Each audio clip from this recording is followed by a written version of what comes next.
What I am doing, and what I do on a professional basis every day, is I take the meme culture world, the meme world, prequel memes, Star Wars memes. I mean, some of the best memes out there are Star Wars memes.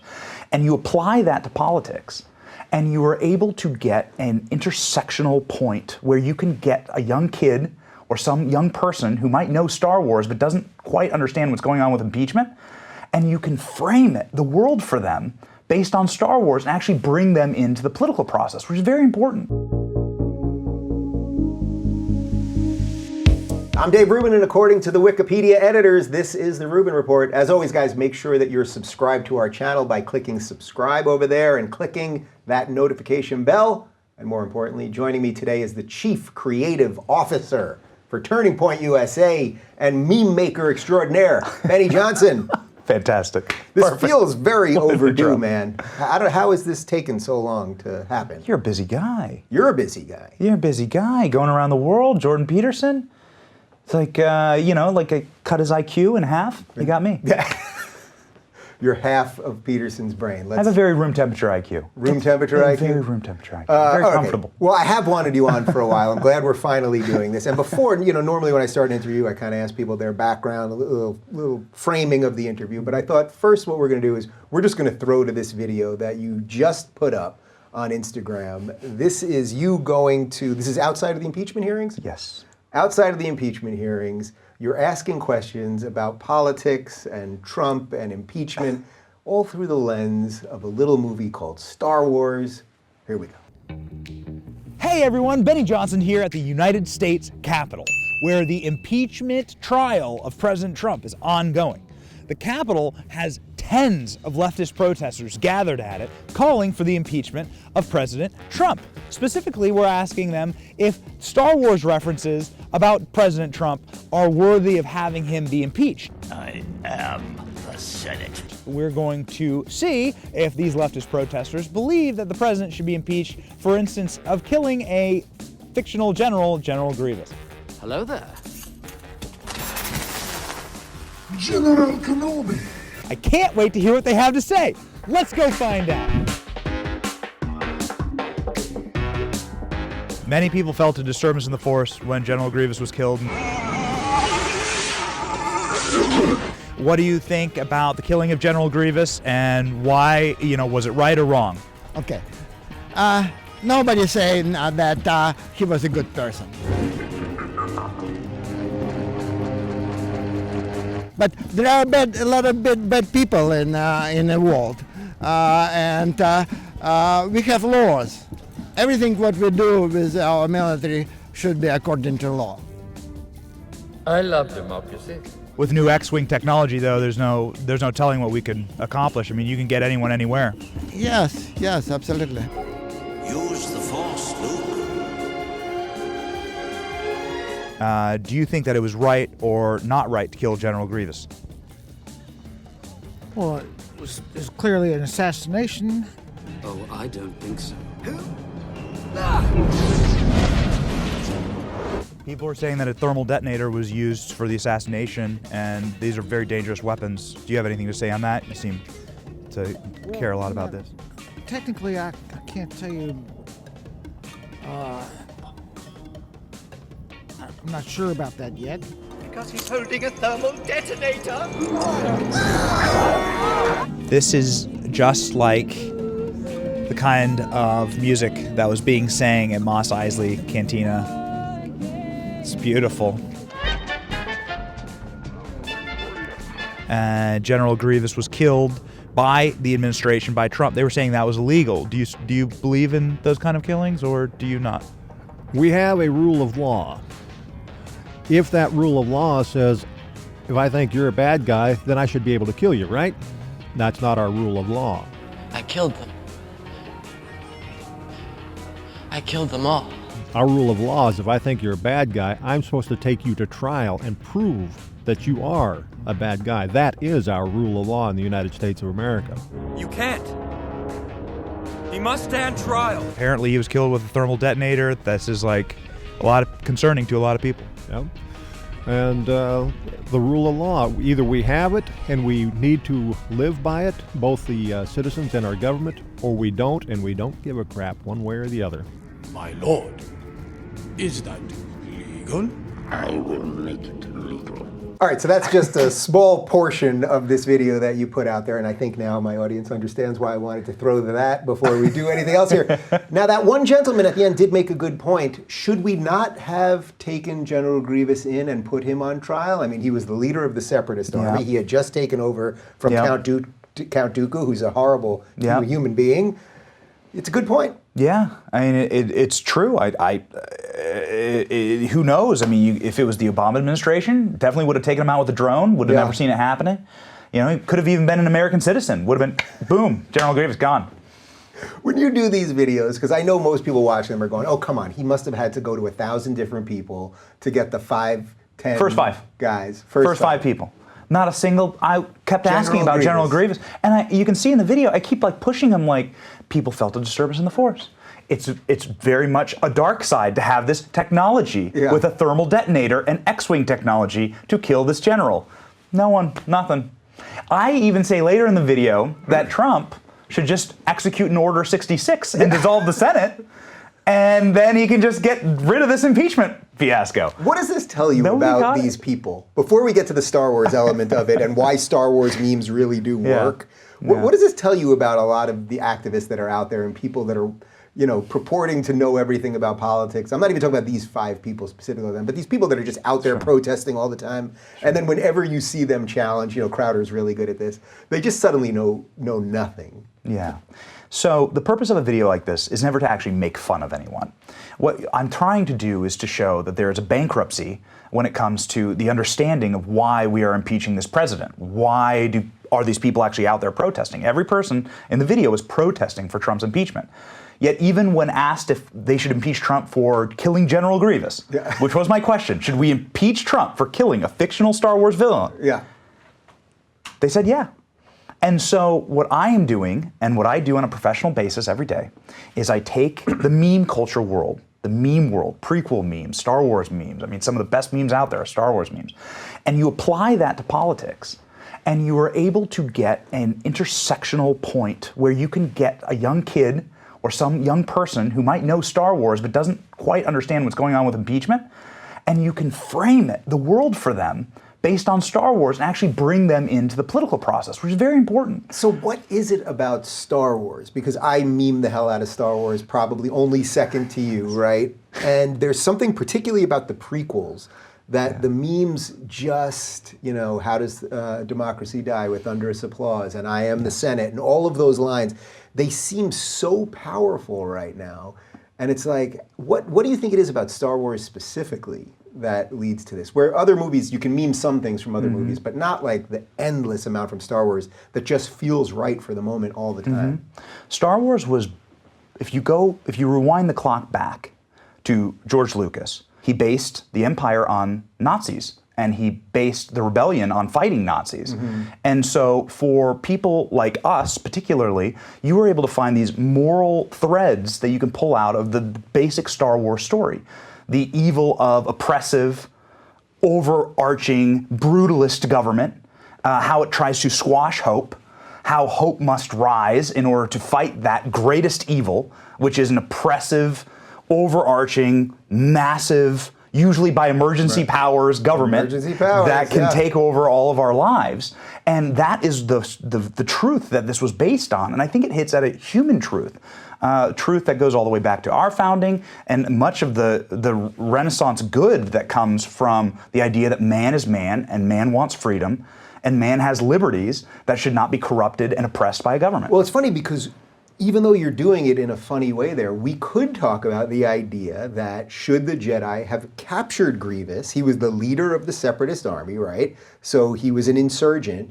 But should they have been allowed to just kill him as Obi-Wan did, or should they have captured him and taken him in for trial? That actually is an interesting philosophical point that we debate all the time, because that's to your point, that when we killed Soleimani, everyone was saying, well, you can't just kill the guy, you have to bring him in for trial or the rest of it. That really all does add up to why memes work. Yes, correct. Memes are a piece of non-corporate, non-establishment media imagery that reflects a moment in culture and reflects something that we're all going through and explains it in a very simple and shareable way. All right, well, I'm pretty sure we could do the Star Wars thing the entire way. So let's just do a little bit more, though, in case there's anyone out there watching this that doesn't have the appreciation of the Star Wars meme meeting point that we do. You mentioned something really interesting to me right before we started about how the way the Star Wars movies have progressed or regressed, I suppose, which depending on which way you look at it, is really reflective of internet culture in general. Can you talk about that? Because I think it's really super interesting. We as consumers of the product have more value than we have ever had in the history of the creation of a thing. So you've democratized the consumer base for things like Star Wars. And Star Wars, the fandom menace, has actually saved Star Wars from itself. The fandom menace, I got it. The fandom menace is a real thing, and the feedback mechanisms are now available in a decentralized universe where the studios have to listen to the consumers and where we are able to online demand something or ask for something or consume at a rate where it's a feedback loop instead of them just making a Star Wars and hoping we like it. Mm-hmm. They make a Star Wars and then we tell them if we like it, right? You can hear what happened after The Last Jedi.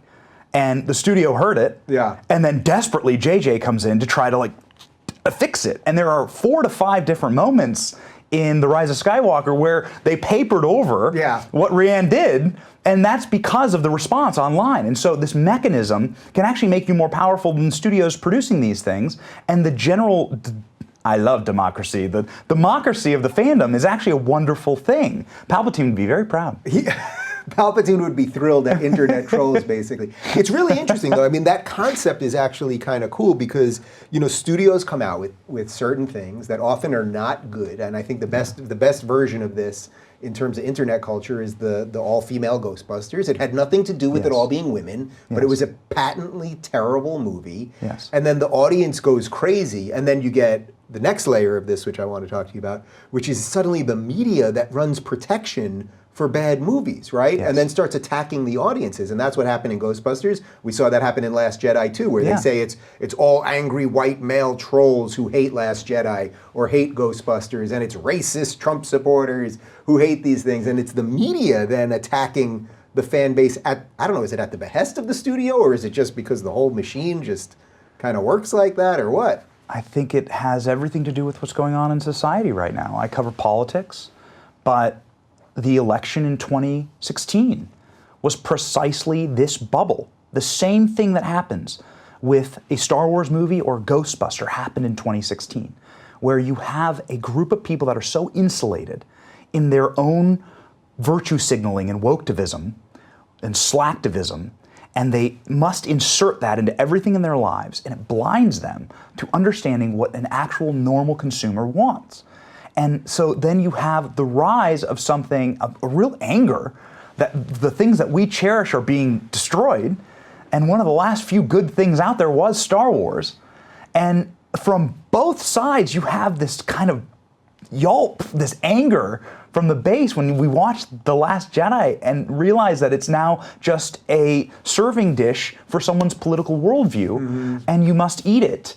And it's like, damn it, no. I mean, the orcs are not just at the gate. They've come in and they've desecrated the temple. One of the last few things that we actually all could come together on was that we all kind of loved Star Wars.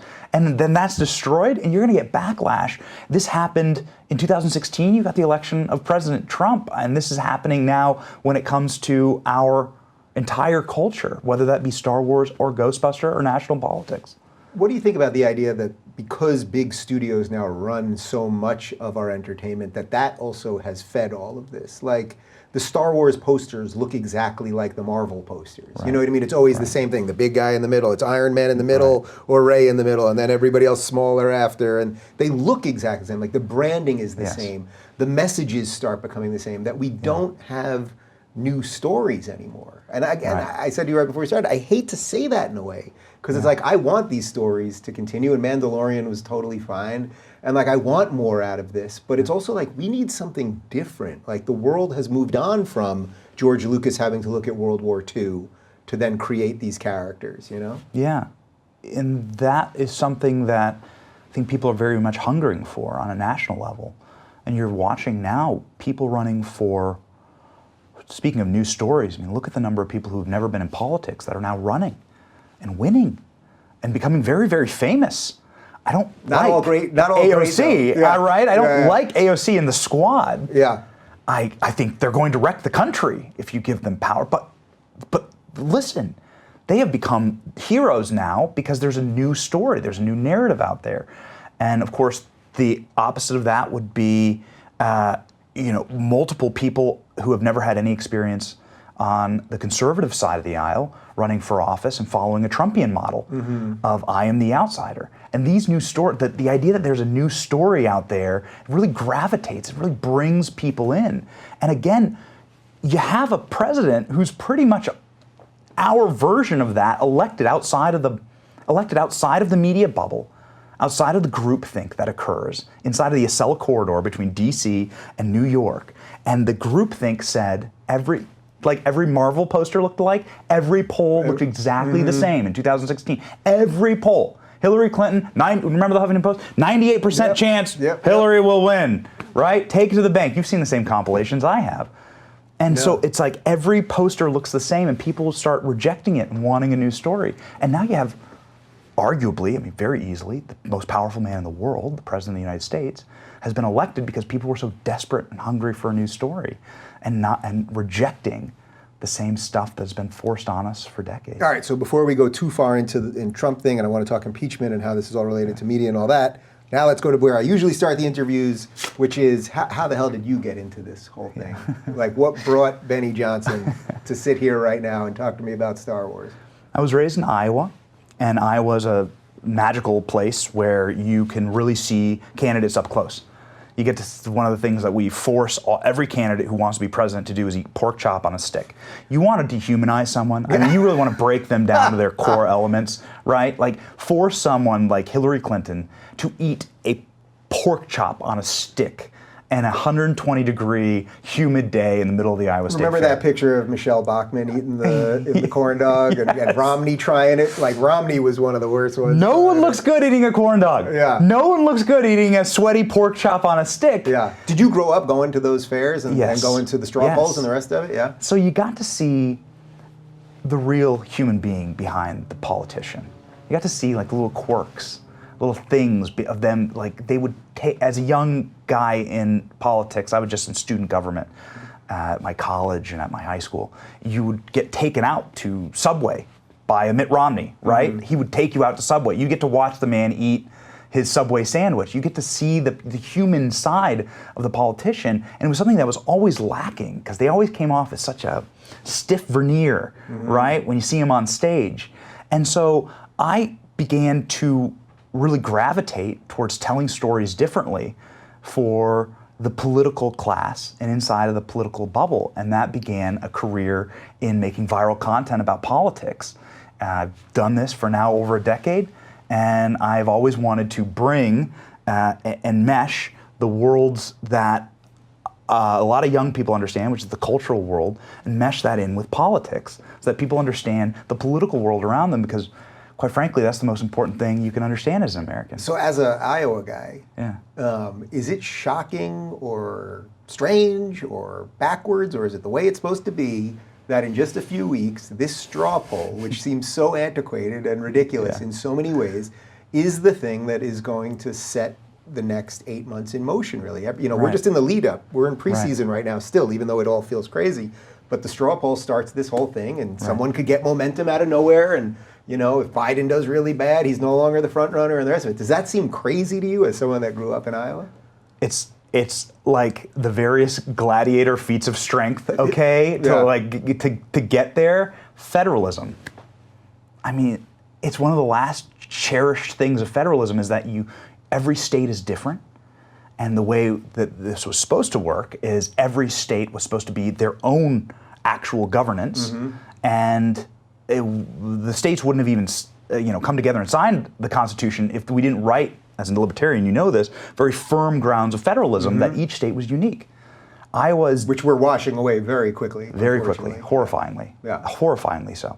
Iowa, you're going to have to go eat pork chop on a stick and appeal to Iowans to get the Iowan vote. New Hampshire, you're going to have to go and what do they do in New Hampshire? Tap a maple tree, get like the special ski slope maple tree like vote. Yeah. I don't what New Hampshire. I'm not from there. I don't know much about it. But Right. To be like clear, I'm not condemning Iowa in any way. Yeah. As much as like the process, like it's always the same order every year. Like it almost seems like we have to mix up the order, like because then it all just becomes so entrenched that the fakery is too obvious or something like that.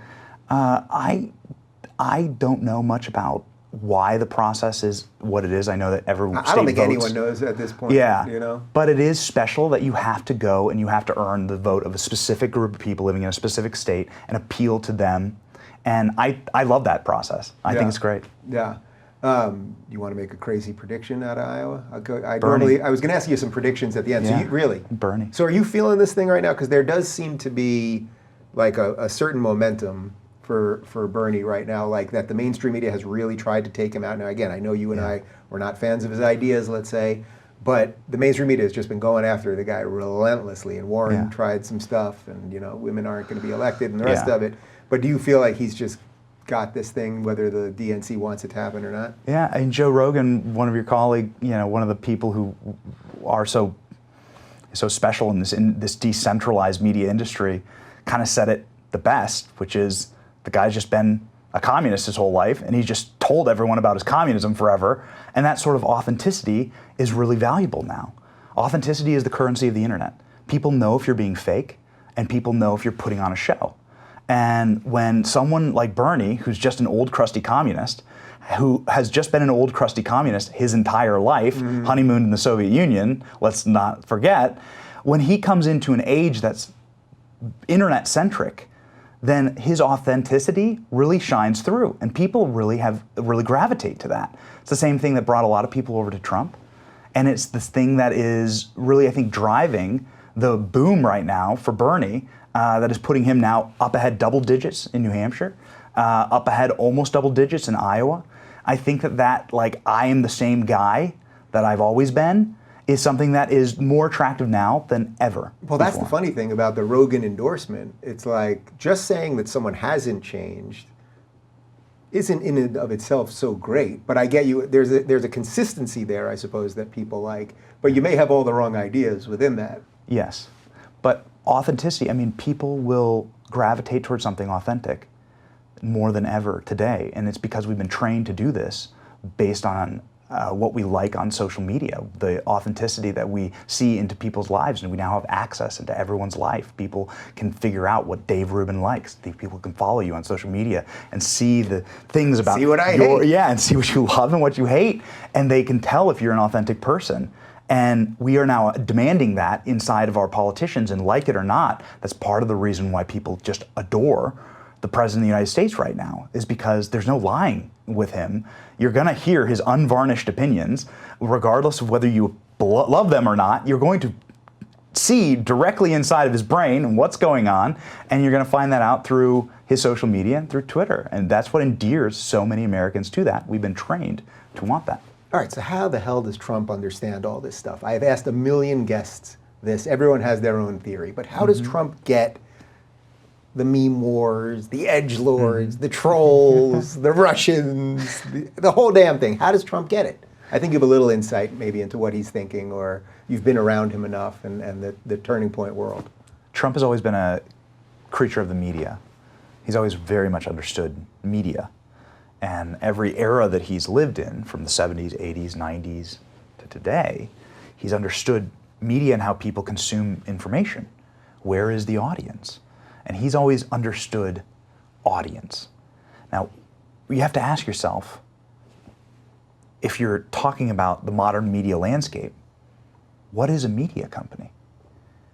A media company is where the audience is. And Trump has very elegantly navigated to the place where the audience is every single iteration of his career. And it's been very, very special to watch how the guy at 70 years old has just mastered the meme wars and just mastered the art of social media.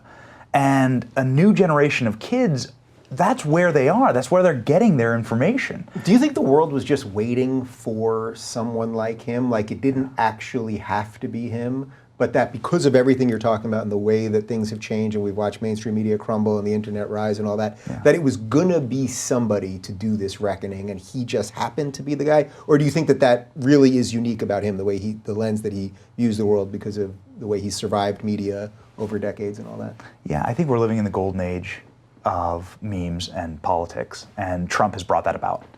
And the world was waiting for someone to create the dyad in the Force that was the president. I'm going to see how many more Star Wars references you can force in here. We'll see. Force in here. I love what you just did there, Dave. The world was waiting for the internet president, right? The president who fully understood the internet and brought it with him to the White House. And Barack Obama bringing in YouTube celebrities, that's one thing, but Barack Obama was not the internet president, not at all. The internet president is Donald Trump, who hosts the social media summit at the White House.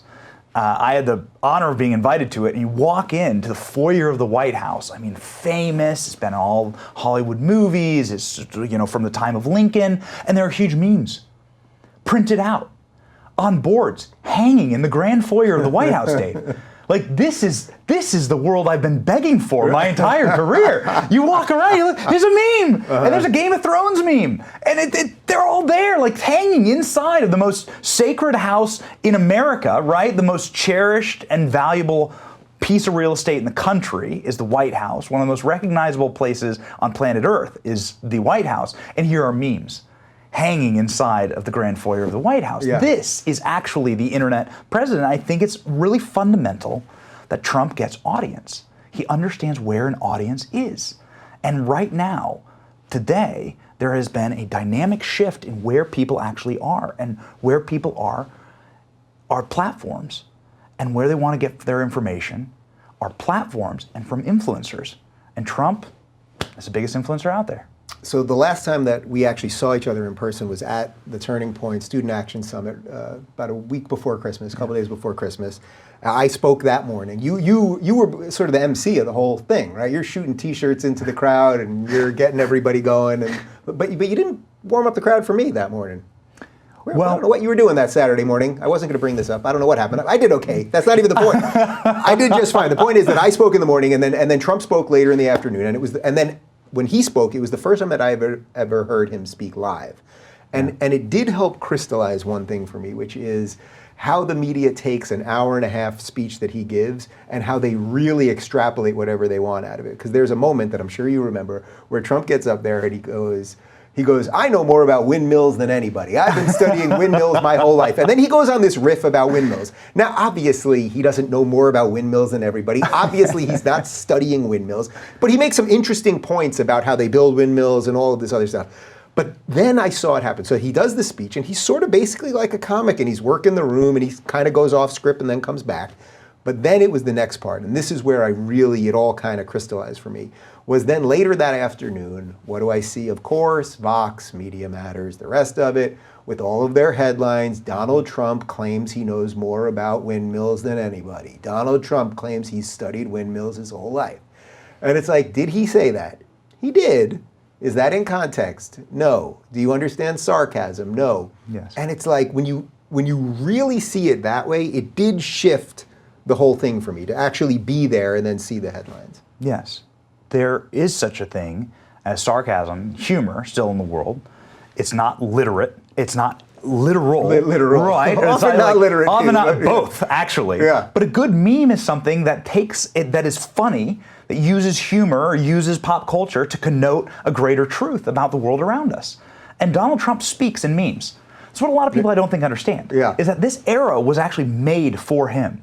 When Donald Trump looks Hillary Clinton in the eye and goes, "'Cause you'd be in jail," that's like an impact font meme. That was a meme, right? Like, that was one of the most memorable, maybe perhaps the most memorable, if you play it on a big screen to an audience, which I do regularly, the most memorable moment in 2016. And that was Trump just speaking in a meme. Short sentences, understandable dialogue, joke, right? Sarcasm, but hitting a deeper truth. And that's the way the president speaks. And the hyper-literal, perpetually wanting to be offended, corporate media that exists today, they don't get them, but at their peril.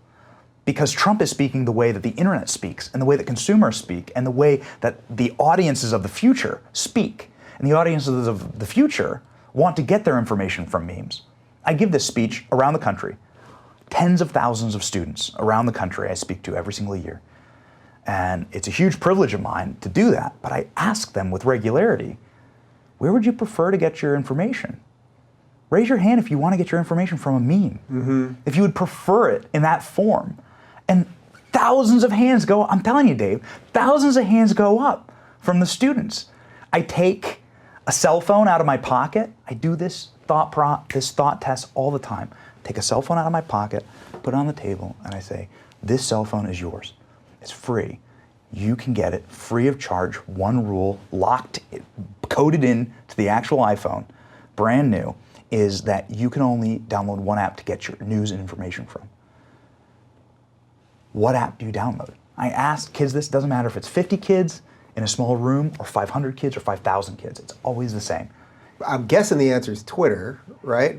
Don't tell me it's TikTok, and I'm going to jump in. We don't have Windows in here, but I'm going to... It's a mix. A lot of Instagrams. I would say probably 8 out of 10 is an Instagram. That's now, interesting. Again, these are school-aged kids. Yeah. These are school-aged kids. 8 out of 10 is an Instagram. You always have your outliers. We'll say Reddit. Maybe, very rarely, but Facebook. You get YouTube. A lot of YouTubes. And some Twitters. It kind of depends on the diet of the student. Sure. Here's something that never, ever, ever is said. Ever. MSNBC. Yeah. CNN. Well, CNN, when I give a speech to college kids, CNN, sometimes I say something about CNN, not to be funny. I'm like, well, CNN is one channel, and they laugh when I say CNN as if that's the punchline, because it's so absurd to them, I don't think it's even partisan, Dave. They don't say Fox News either. They want to get their information from, and I'm just going to be complimentary here, from a decentralized, non-corporate influencer who's going to bring them the information that they trust you. They trust guys like me. They trust influencers. We are the new nightly news anchors.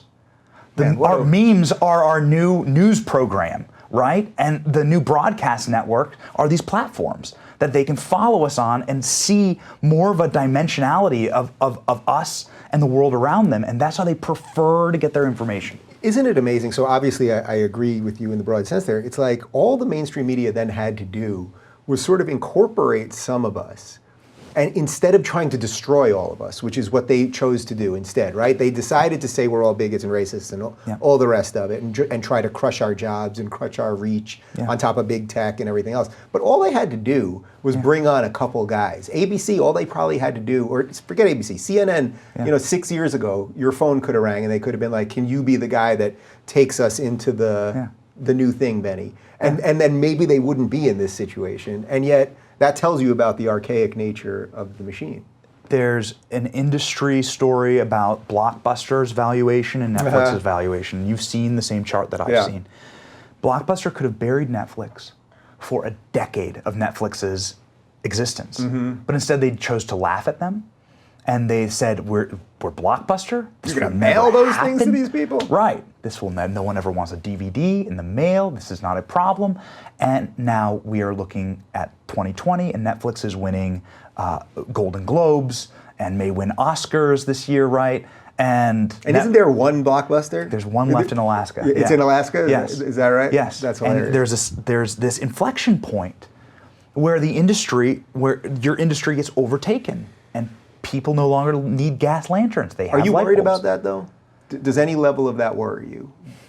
So something that has been interesting about the demasking of corporate media, specifically on places like CNN, is that you're able to see in the era of Trump who they always were. You're able to see, like a viral clip that's going around right now is this clip of Don Lemon. We're gonna play the clip. All right, so why don't we play this clip first? Yeah, sure. So this clip is from about a week ago. I mentioned this when I had Michael Malice on last week. We did a little dissection, but I think it would be great to get your dissection of this too. So this is Don Lemon's CNN program. And obviously it's false.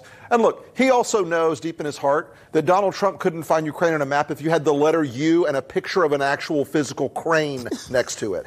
He knows that this is, an administration defined by ignorance of the world. And so that's partly him playing to their base and playing to their audience, the credulous boomer Rube demo that backs Donald Trump, that wants to think that Donald Trump's the smart one and y'all elitists are dumb. You elitists with your geography and your maps and your spelling, even though your math and your reading. Yeah, you're reading, your geography, knowing other countries, sipping your latte. All those lines on the map.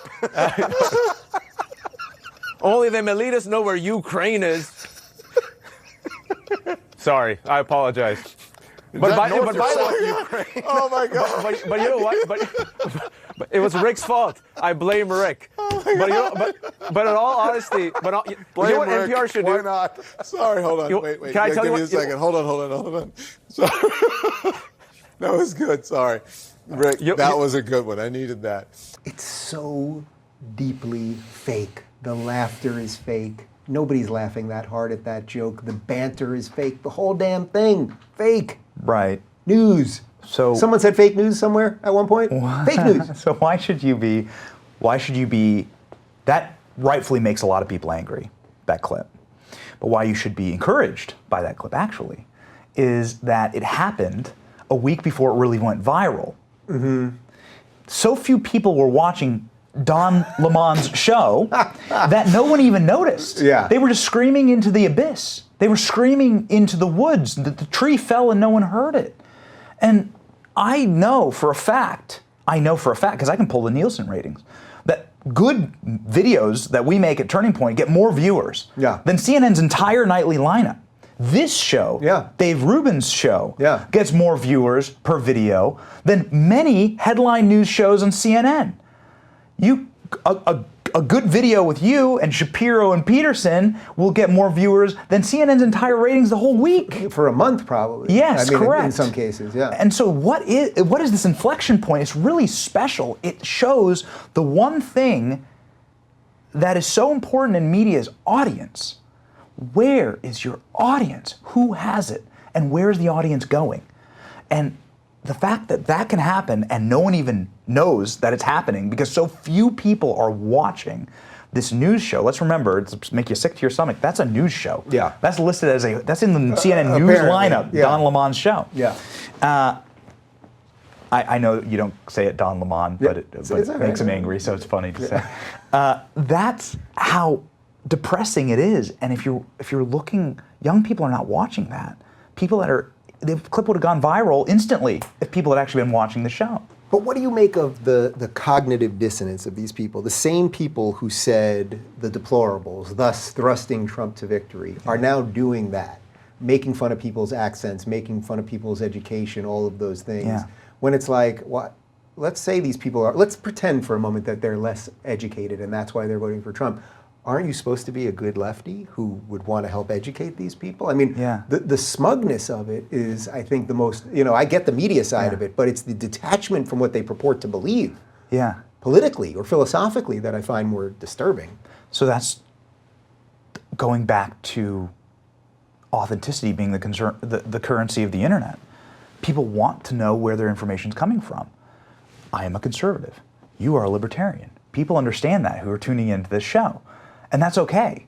The demasking is showing clips like that, where they are now unvarnished, presenting themselves as the leftist propagandists that they actually are. And that veneer of objectivity has been utterly destroyed. The carpet has been rent, the curtain has been ripped. There is no such thing as objectivity anymore, and that's okay as long as you're prepared for the new thing coming. Which is understanding that Dave Rubin is a libertarian, and he's going to come at it from a libertarian point of view. That's okay. Yeah, and you're also going to watch us work through it in real time. Yes. Which is one of the things. It's why I do the events that I always do at Turning Point, where I go up there, and I always make a point of saying, guys, I'm going to say a few things that I know most of you disagree with. And not only do I get invited back, but if anything, I think that's why I'm getting invited in the first place. Yes, and you're one of the most popular speakers. And maybe 40% of your speech is not necessarily the exact thing that the audience believes. That's okay. They love you. Half of my speech last time was about Star Wars because it had just come out. The funny thing is, I didn't want to lead too much, remember? So I was like, I wasn't talking too much about Star Wars. Then we do Q&A, and I always say to the kids, students, whatever, I always say, if you disagree with me, come up first. Yeah. And yet all the questions were about Star Wars. And I was like, wait a minute, guys, let me get this straight. I give a political speech. The President of the United States is speaking here in an hour, and you're asking me about Star Wars. And everyone was like, going crazy. This is why you got to ask questions about General Grievous, right? This is why you have to use Star Wars, use the billions that have been put in to tell the Star Wars story, to tell a story about politics, about the things that are going on in the world today. And the people that really understand that are the people that understand where audience is going. And this is where audience is going. Whether they can laugh, and they can be Nero and strum, right, the harp while Rome burns, which is what I get when I watch a clip like that. When I watch a clip like that, I think about Rome burning and about Nero playing his harp. And I think that's just them laughing and cackling, being the last little elitists on their little pedestals as their ratings are crumbling, as their advertising dollars are going through the floor, and as people are tuning out in record numbers, and as they're being beclowned, quite literally, on a daily basis. That is Rome burning. Do you ever think when one of these clips is going viral, and again, I think you made a really interesting point that this existed for a while before it went viral, which shows you that no one is really watching this stuff. But do you ever think, maybe we should just let it be and I shouldn't jump in on it on every clip? Because sometimes I feel that, because you see these things happening on Twitter and you see everyone kind of doing their thing and making it bigger. And then there's this other part of me that's like, you know what, if we all just started ignoring all of this, that we could really be maybe better focused on whatever it is that we individually are trying to build, rather than taking that thing down. Do you think about that ever? Well, you brought it up, that you're attacked. They call you a racist or a Nazi for being on something other than a corporate media platform, right? Instead of inviting us in and having to do the hard thing, which is diversity of opinion, and actually lean in to diversity of opinion, they do the thing that losers do. And I'm not saying that in the sense of like losers, I'm saying that in the sense of these are tactics of people that are losing.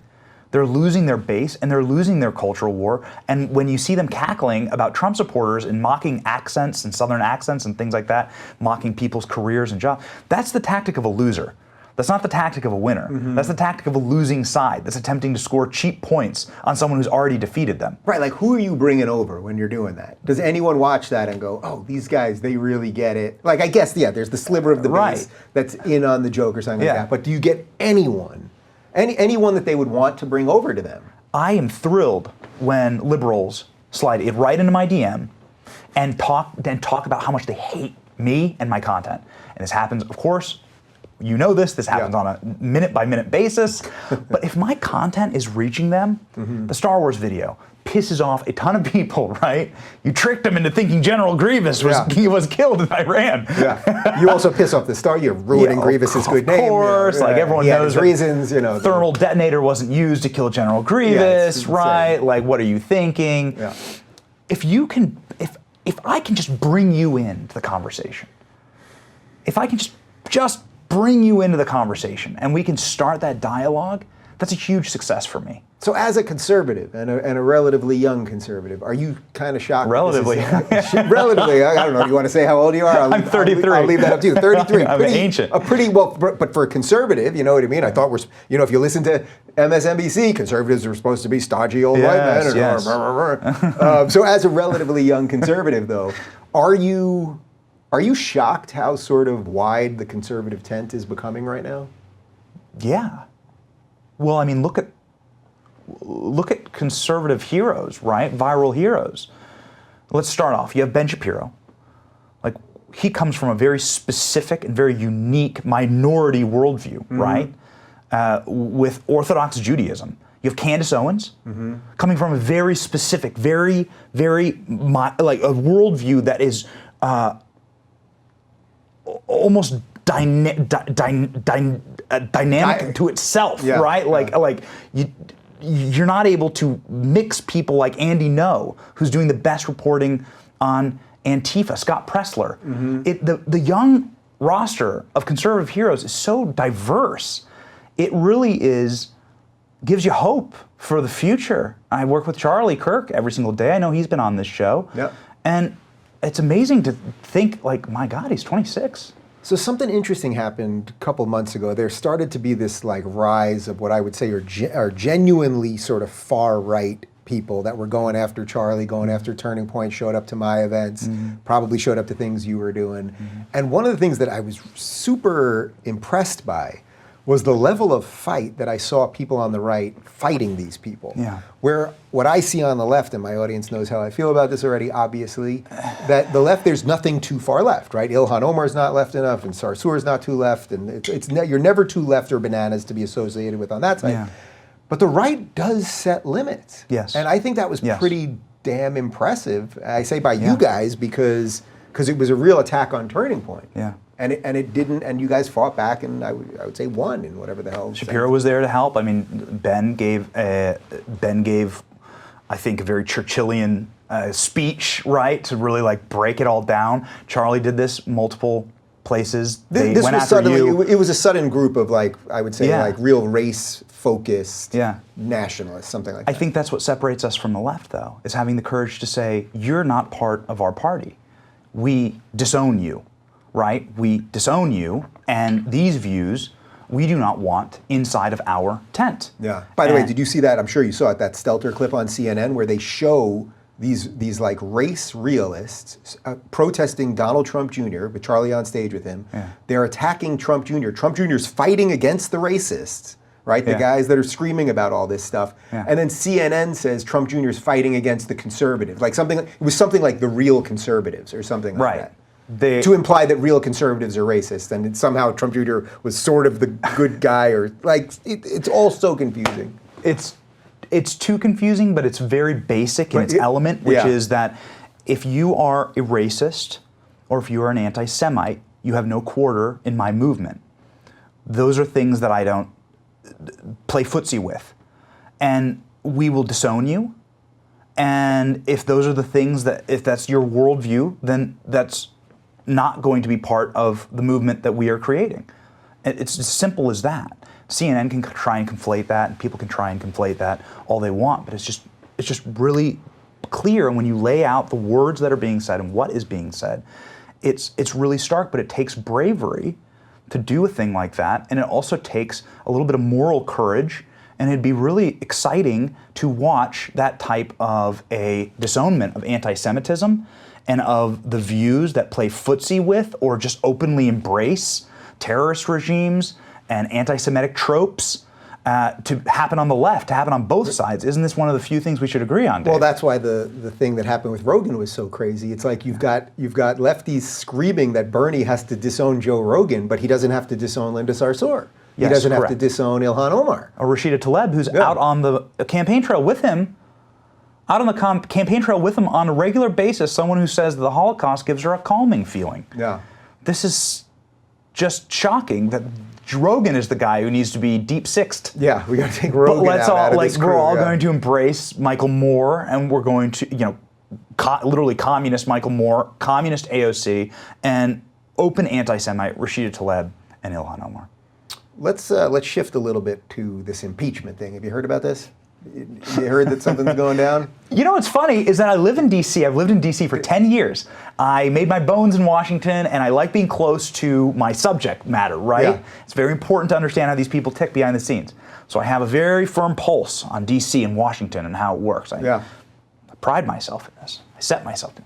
You wouldn't know impeachment's going on in Washington. You can sense when something big is happening. Kavanaugh, for instance, this is an example of the entire city being enraptured by a thing that's happening that affects us all. You can't go to a coffee shop and you can't take the metro without seeing Kavanaugh's face, without hearing about it, without having someone come up and talk to you about it, people yelling in the streets, people screaming on both sides, ripping signs. That's a thing that takes over the entire city. Impeachment, it's like nothing. Like the government took a Xanax. Like everyone's out. Cold. It feels like The Producers, sort of. Like it's a show that nobody's going to. That's not exactly what The Producers was, but it's like a show that they wanted to fail that then became a success. Is this going to be a Springtime for Hitler joke? You're trying to work the Springtime for Hitler. But it's not quite the right analogy there. But you know what? I can tell you why you're right, because when I was on tour with Peterson, it was the middle of the Kavanaugh thing, And we were doing a Q&A in Ireland, and people were asking us about the Kavanaugh thing. And I thought, how bananas is this? I'm in Dublin, and people can ask Jordan anything they want, and they're asking him his thoughts on the Supreme Court justice, the potential Supreme Court justice of the United States. Like, that has no bearing on their lives whatsoever. There's a million other things that this guy could talk about that would, directly affect them. But it's like, I don't think anyone over there is talking about it because nobody's talking. My neighbor, I kid you not, I was walking the dog the other day. The neighbor came up to me, and he knows what I am and what I do. And he was like, so how about that impeachment thing? And the way he laughed was like, I don't even know what his political feelings are, but he laughed as if like it's just like you would say it to somebody. It doesn't mean anything, but it's like saying, what's the weather like? You know what I mean? Yeah. It was just like, that's it. It's catastrophic. If you look at the polling, if you look at Democrat voters, they don't care, and much less. And if you want to put a bow on this whole thing, what is establishment corporate media been covering nonstop, 24/7, wall to wall, since October? Impeachment. They have been making the case and doing their best, many of them propagandists for the DNC, making their best case for impeachment of President Trump. And a guy like me who has a show where I go out into the streets and talk with people, I went out into the streets in Florida, swing state, very political state, and asked people if they had been convinced or if they even knew why the president was being impeached. And the responses I got in 2 straight hours of asking probably 4 or 5 dozen people was no. I mean, quite frankly, no. They haven't been convinced. They don't really understand why it's happening. And all of the full force and weight of full establishment media and everything they've built in their entire kingdoms come together to cover one thing, and no one cares. And no, it's not getting through. Yeah. And it's not making sense. But you know what does fly? Like a meme on my Instagram about how stupid impeachment is, right, and General Grievous. Yeah. Yeah. Are you worried, putting aside the reasons that you enjoy the meme wars and everything else, I mean, are you worried that even if Trump wins, that the stage has been set here, that they'll just try another impeachment after this, and they'll just try another, that sort of the ship has sailed, they've said this is the route we're going, they're saying, now the new thing is he won't leave the presidency, and that's another reason we have to impeach him. He won't leave. Right. I mean, they're the ones that won't accept the last election. Like, there's so many backwards, they usually tell you more about themselves when they're claiming what Trump will or won't do. Yeah. But are you worried about that just for the health of the republic? I'm worried about that, actually. That let's say Trump wins again, which I suspect he will, and that if that happens, that we then just get another 4 years of this, and we'll ultimately have had 6 years of just endless nonsense. And then how do you ever get out of that? How do you get out of it? As I said, I had Michael Malice on last week. He loves it. He says we should be in that all the time because he likes the energy of that. but you as an energy guy, like through the internet, does that worry you? There's no energy there. That's what's crazy about being in Washington, being on the ground, is that there really is no energy there. Something happened this last week. 2 big things: impeachment, March for Life. March for Life had hundreds of thousands of people at it. The city's a nightmare. The city's catastrophic at the March for Life. Whether Trump speaks or not, Trump spoke. Catastrophic. Can't get anywhere. I mean, it's easier to find a lifeboat on the Titanic than to try to find an open Uber or to try and get anywhere in the messed up grid that the March for Life, because there's so many people in the city. There were multiple impeachment protests. I covered them. It was legitimately tens of people showing up. I can tell you honestly, I'm not trying to make fun of them. I can tell you honestly, less than 100 people showed up to each of these pro-impeachment rallies. Yeah. It is not something that there really is any energy on that level, on the grassroots level. And polling shows this. Polling shows that Democrat voters are like, just get it over with. Just get it over with. Let's move on. This isn't helpful. Do you think the Democrat Party survives this thing? I actually think this might be the end of the Democratic Party as we know it, and it's going to split into something else after this. Well, I mean, with your past, you would perhaps know better than me. But as someone I have usually been right on what's going on with these people. I suspect that they cannot survive this thing. This will unearth all of the stuff. It will cause the more radical socialists to go their way. And the blue dogs are all gone anyway. But like you're a decent liberal, this has nothing to do with you anymore. So decent liberal was such a great point that you just brought up. Decent liberal. Yeah. Pete Buttigieg, viral clip this week about him dunking on this pro-life Democrat. Yeah. A lot of Democrats, Catholic, right? You're pro-life if you're Catholic. So this is at a town more or hall, and less, she basically yeah. said, "Is there room for me in the party as a pro-life Democrat?" And he said, "Get out." And he's nice about it. Yeah. Pete Buttigieg, nice guy. He said, "Get out of our party. Leave." This is not the tactics of a winning movement. So take a step back and look at tactics of people who win. They can allow diversity. They can allow diversity of thought. They can be open to the world as it is, and they wish to attract more. They wish to bring in more. Like let's create and let's get unique and let's come up with new stories, right? The tactic of a loser is people who have to censor or control speech, people who are horrified of new ideas, people that are dogmatic in their belief system politically, and who try to expel the people who offend them. And what parties do those two worldviews represent? And then that's very easy when you crystallize it that way. What side is the losing side? The losing side right now is woketivism, activist left who have taken over the host, which is the Democratic Party, to try to push that worldview. And it is really isolating. And you have a presidential candidate who, odds on right now, the betting world says Bernie Sanders. Try and run an actual communist in America. And you think Trump wants that though? Like it almost seems like that's where we have to get to this thing, like to really kill this thing. And I did this post on New Year's Day that went pretty viral about how this will be the end year of the woke stuff. Yeah. It never gets fully killed, but I think this will be the year that it fundamentally gets crushed enough to change or cause the split in the DNC.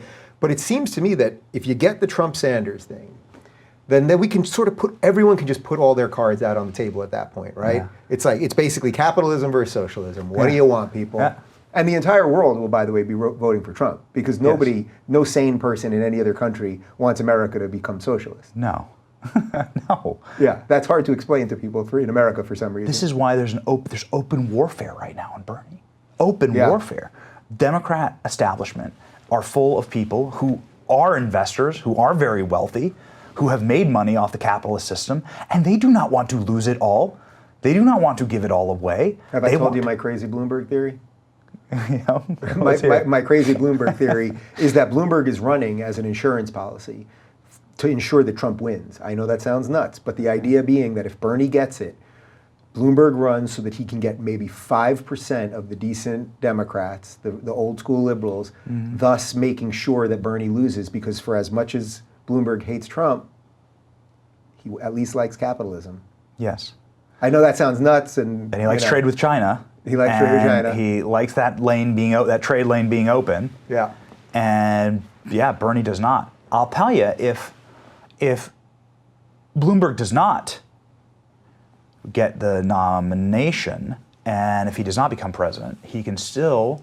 There's still a position open for him that he will be beloved and cherished throughout the land for, and that I think he's perfect for, which is playing Baby Yoda in the next season of The Mandalorian. He's the perfect size. He'd fit into the costume, all right? And he has like the sensibility. I think he has the sensibility to play Baby Yoda, season 2 Mandalorian. If you're out there, okay, Disney. If you're listening, Disney.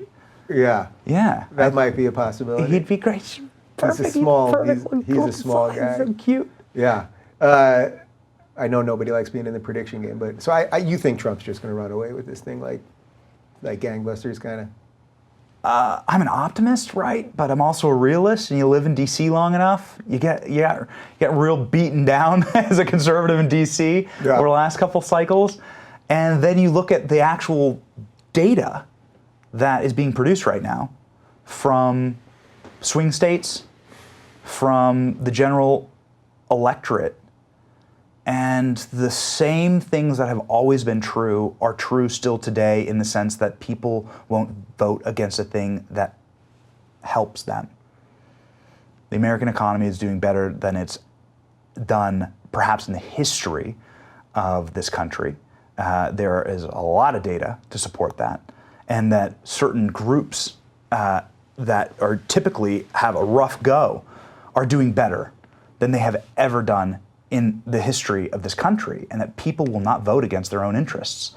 And right now, economically, things are just going gangbusters. And so it just doesn't matter if Trump kills General Grievous with a thermal detonator. People are going to not vote against their own self-interest. Is there anything in the conservative movement that you're not happy with at the moment? Are the conservatives missing anything? Are they coming up short? Yeah. Where would that be? Or what would that be? There's still an entrenched establishment in the city that likes communicating in the old way. They still like doing things the old way, and very much like media is going through their own inception point and changing drastically. Mm-hmm. There's an establishment conservative in DC that, you read the headlines, Trump is always at odds with, that like doing things their own way. That way was controlled decline. And I hate that with the very soul of my being. So when you say controlled decline, that was basically Jeb, McCain, Romney. Like you kind of play by their rules, but you lose every time. We've lost the worldview comes from this. We've lost the culture war. We've lost the political landscape war. We've lost the colleges. We've lost the education system. We need to just control the decline of our worldview and stop the boulder from rolling down the hill on us a little bit. If we can slow it down, it's a huge win, right? But it's coming for us either way. That's all bullshit. No. That's not true. And culture is something that can be shifted on a paradigm and can move quickly.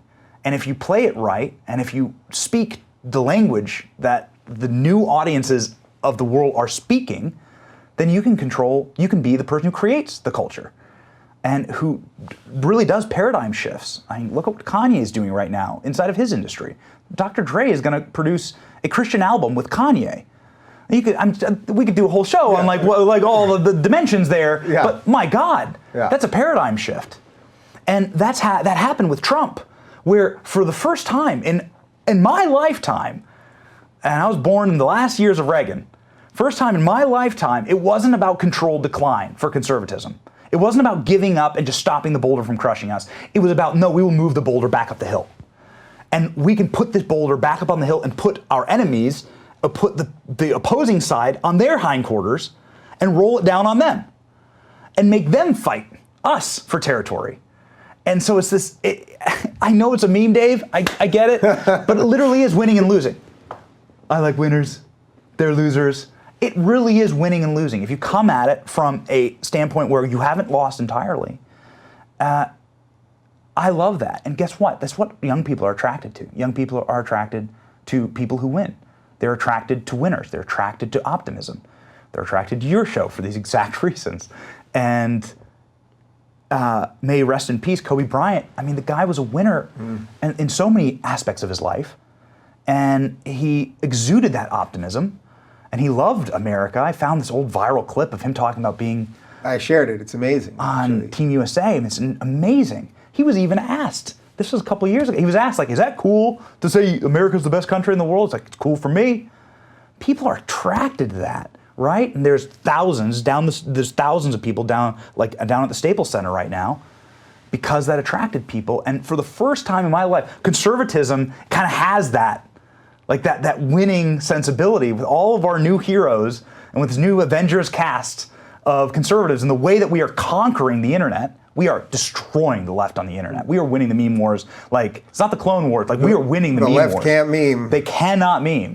Like, we are winning. We are winning for the first time. It's very, very exciting.